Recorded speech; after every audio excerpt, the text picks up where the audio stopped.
What began as this 3 Sundays in a row sermon series got spread out. The prodigal son was here and offered his reflections on his journey and all that it had meant. And then, of course, we got interrupted in week 2 by my trip to a hospital. Then the next week we had my older brother come, and he was angry. Oh, was he angry about all that happened? We heard that anger and his righteous indignation. Then we had our youth Sunday, and so today finally we get to the father. The first 2, the prodigal and the brother, came and spoke to you, and in a few places acted as if you had responded to what they said. The father of the story is simply thinking out loud. So he's ruminating, if you will, reflecting on these 2 boys of his. And so first, hear the story again as it comes to us from the Gospel according to Luke. Jesus said, "A certain man had 2 sons. The younger son said to his father, 'Father, give me my share of your inheritance.' Then the father divided his estate between them. Soon afterward, the younger son gathered everything together and took a trip to a land far away. There he wasted his wealth through extravagant living. When he had used up his resources, a severe food shortage arose in that country, and he began to be in need. He hired himself out to one of the citizens of that country, who sent him into his fields to feed pigs. He longed to eat his fill from what the pigs ate, but no one gave him anything. When he came to his senses, he said, 'How many of my father's hired hands have more than enough food, but I'm starving to death? I will get up and go to my father and say to him, Father, I've sinned against heaven and against you. I no longer deserve to be called your son. Take me on as one of your hired hands.' So he got up and went to his father.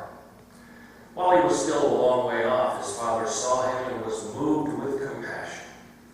His father ran to him, hugged him, and kissed him. Then his son said, 'Father, I've sinned against heaven and against you. I no longer deserve to be called your son.' But the father said to his servants, 'Quickly, bring out the best robe and put it on him. Put a ring on his finger and sandals on his feet. Fetch the fattened calf and slaughter it. We must celebrate with feasting, because this son of mine was dead and has come back to life. He was lost and is found.' And they began to celebrate. Now his older son was in the field. Coming in from the field, he approached the house and heard music and dancing. He called one of the servants and asked what was going on. The servant replied, 'Your brother has arrived, and your father has slaughtered the fattened calf because he received his son back safe and sound.' Then the older son was furious and didn't want to enter in. But his father came out and begged him. He answered his father, 'Look, I've served you all these years, and I never disobeyed your instructions.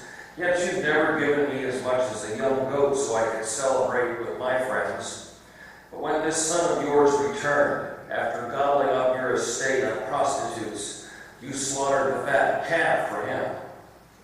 And his father said, 'Son, you were always with me, and everything I have is yours. But we had to celebrate and be glad, because this brother of yours was dead and is alive. He was lost and is found.'" The word of God for the people of God. Thanks be to God.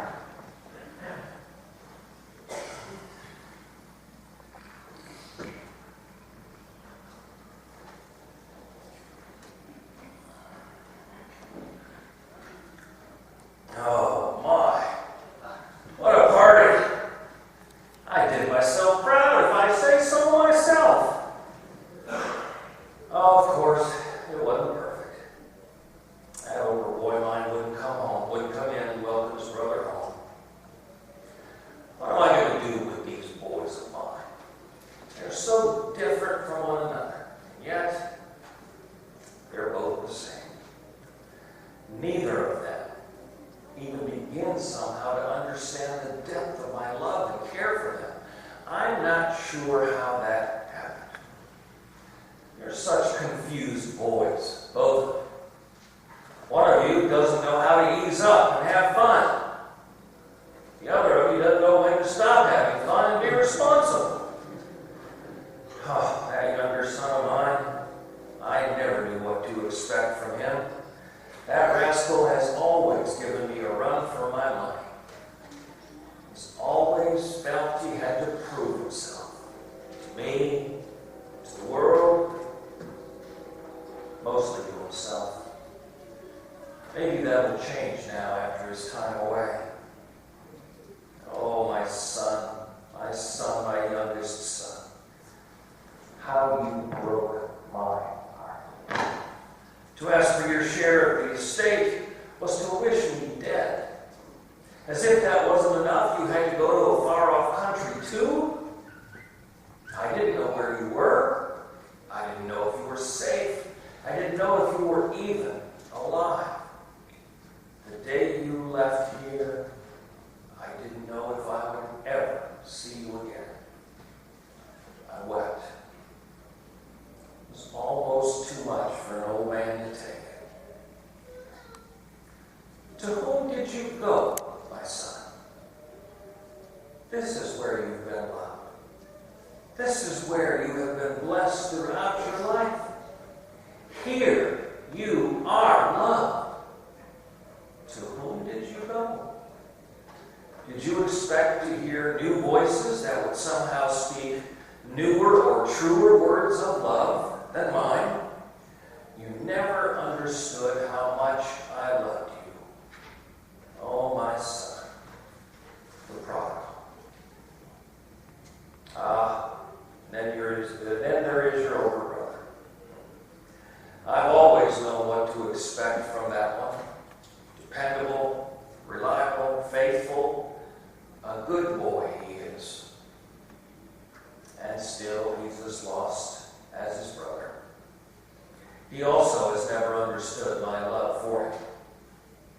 Oh, my son, my older son, you too broke my heart. Every day you went into my fields to work, all the while resenting me, even hating me. You went into the fields and spent all of your time being envious of your younger brother and his escapades. You worked my fields while being far away in your imagination. And in that imagination, you were having escapades that would make even little brother blush. Why, right under my own roof, you were as far away from me as your brother in a far-off country. You also never understood how much I loved you, needed you. How is it that both of my sons turned out to be so lost? Where did I go wrong as a father? I never expected you to be alike. I gave you freedom to be yourselves. Perhaps I gave you too much freedom, too much free will. Always been so tender and loving with both these boys. How is it that they never understood or felt that love and compassion? Both of my sons seem to have rejected me and traveled far from me. Somehow each of you has come to believe that the other is my favorite. Can't you see that you're both my favorites? Neither of you is less appreciated, less favored, less loved. And in fact, each of you brings great gifts to my life. Oh, my younger son, filled with such zest and passion for living. Yes. But your passion was never regulated by obedience.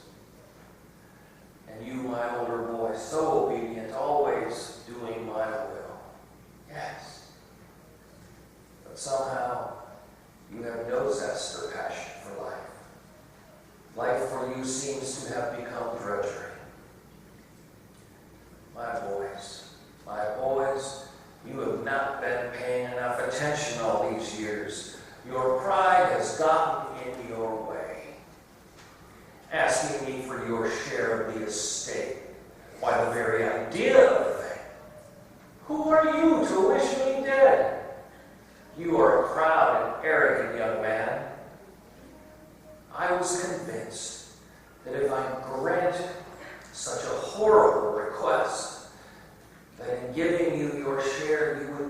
finally understand the depth of my love and you'd stay.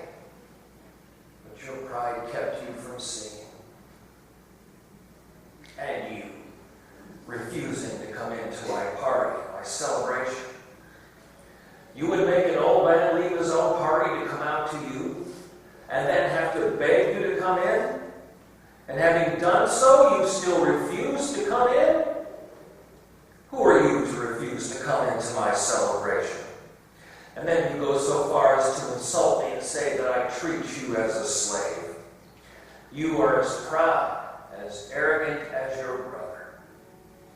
I was convinced that if I came to you, instead of calling you to me, if I came to you and even begged you, that in those actions you would understand the depths of my love and care and come to my celebration. Your pride has also kept you from seeing. And then I hear you threaten to make me sorry for even having a party or a celebration. What are you going to do, my son? Refuse to go work in my fields? Have I not enough hired hands to go work in my fields? No, you have nothing with which to threaten me.